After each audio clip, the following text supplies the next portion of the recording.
নমস্কার বন্ধুরা, কাবেরী রান্নাঘরে সবাইকে স্বাগত। আবারও চলে এলাম একটা রেসিপি নিয়ে। আমি আজ বানাবো টিফিন রেসিপি বানানোর জন্য আমি এখানে বাসমতি রাইস ভিজিয়ে রেখেছিলাম সারা রাত্রি, বেশ সুন্দরভাবে ভিজে গেছে। এবার একটা মিক্সিং জার নিয়েছি, ওর মধ্যে চালটা তুলে দেব জলটা ঝরিয়ে। আর নিয়েছি 1 কাপ দই। এখানে দিয়ে দিচ্ছি 1 টুকরো আদা, 2টো কাঁচা লঙ্কা আর 1 কাপ দই। 1 কাপ চাল ভিজিয়ে রেখেছিলাম, 1 কাপ চালের জন্য 1 কাপ দই দিলাম। এটা একটা পেস্ট বানিয়ে নেব।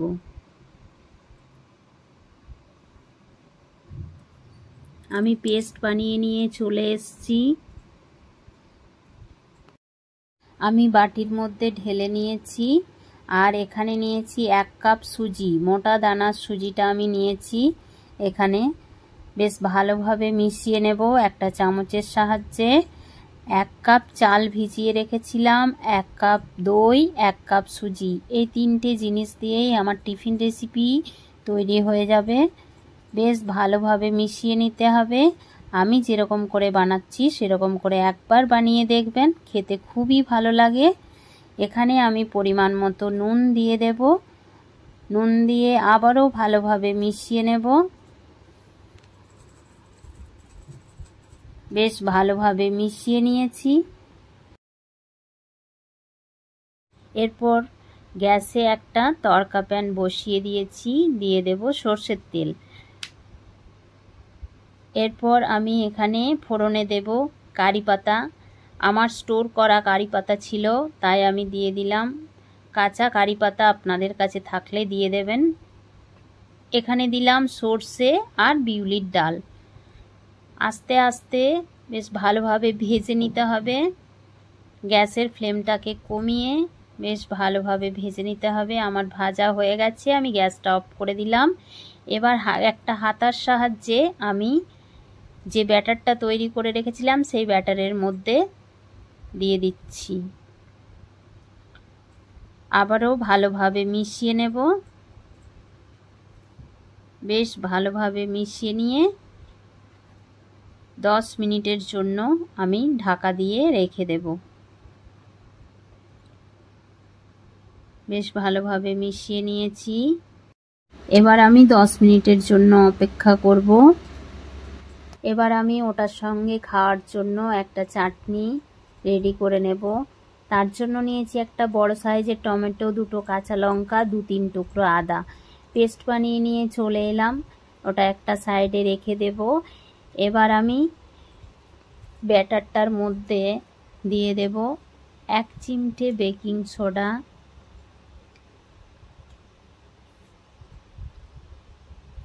আর দেব 1 চিমটে বেকিং পাউডার।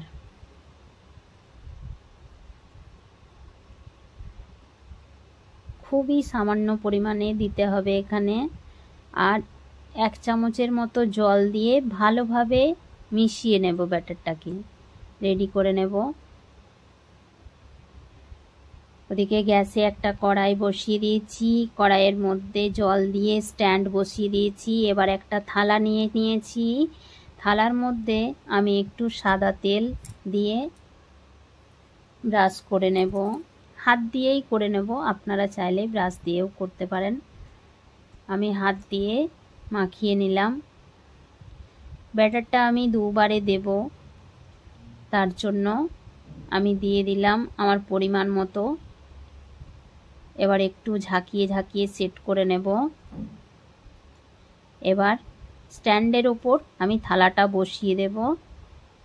এরপর একটা ঢাকা দিয়ে দেব 10 মিনিটের জন্য। 10 মিনিটের জন্য ঢাকা দিয়ে রেখে দেব। 10 মিনিট পর ফিরে এলাম। আমি একটা টুথপিক নিয়েছি, টুথপিকের সাহায্যে আমি দেখে নেব। টুথপিকে লাগছে না, মানে আমার রেডি হয়ে গেছে। এবার আমি গ্যাসটা বন্ধ করে একটুক্ষণ ঢাকা দিয়ে রেখে দেব, ঠান্ডা হওয়ার জন্য অপেক্ষা করব। ততক্ষণে আমি চাটনিটা বানিয়ে নেব। একটা কড়াই বসিয়ে দিয়েছিলাম গ্যাসে। এরপর সামান্য পরিমাণে সর্ষের তেল দিয়ে দেব। তেলটা একটু খুন্তির সাহায্যে ছড়িয়ে দেব। এরপর পেস্ট বানিয়ে রেখেছিলাম যেটা, টমেটো, আদা, কাঁচা লঙ্কা, সেই পেস্টটা আমি এর মধ্যে ঢেলে দেব। এই চাটনিটা খেতে খুবই ভালো লাগে বন্ধুরা, এই চাটনিটা একবার বানিয়ে দেখবেন। ভালোভাবে কষিয়ে নিয়েছি। এরপর পরিমাণ মতো নুন দিয়ে দিলাম। নুন দিয়ে ভালোভাবে মিশিয়ে নেব। এবার পরিমাণ মতো চিনি দিয়ে দেব, পরিমাণ মতো হলুদ গুঁড়ো দিয়ে দেব।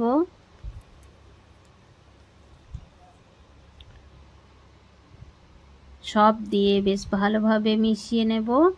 এরপর মিক্সির বাটি ধোয়া জলটা আমি এর মধ্যে দিয়ে দেব। একটু ফুটিয়ে নেব। ফুটিয়ে নিলেই রেডি হয়ে যাবে আমার চাটনি।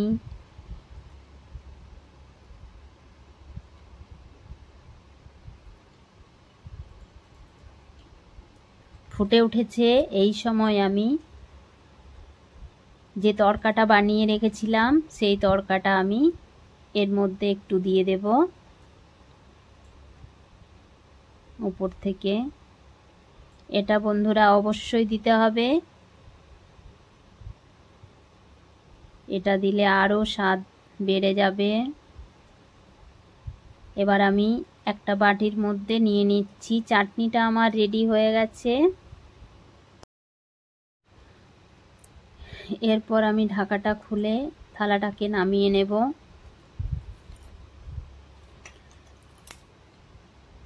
এরপর একটা খুন্তির সাহায্যে সাইডগুলো ছাড়িয়ে ছাড়িয়ে দেব। খুন্তির সাহায্যে চারি সাইডটা ছাড়িয়ে নিয়েছি। এরপর একটা ছুরি নিয়েছি, ছুরির সাহায্যে কেটে নিচ্ছি। আপনাদের যেভাবে পছন্দ শেপের কাটতে পারেন, আমি এরকম করে কাটছি। আমার এখনো গরম আছে, একদম ঠান্ডা অবস্থায় কাটতে হবে, নইলে ভেঙে যাবে। আমার খুব তাড়া ছিল, তাই আমি গরম অবস্থাতেই কেটে নিচ্ছি। খেতে খুবই টেস্টি হয়েছিল। এবার আমি একটা প্লেটের মধ্যে তুলে নিচ্ছি। প্লিজ আমার ভিডিওগুলো যদি আপনাদের ভালো লেগে থাকে তাহলে লাইক, শেয়ার, সাবস্ক্রাইব, কমেন্ট করবেন। এতক্ষণ ধরে আমার ভিডিওটি ধৈর্য ধরে দেখার জন্য অসংখ্য অসংখ্য ধন্যবাদ।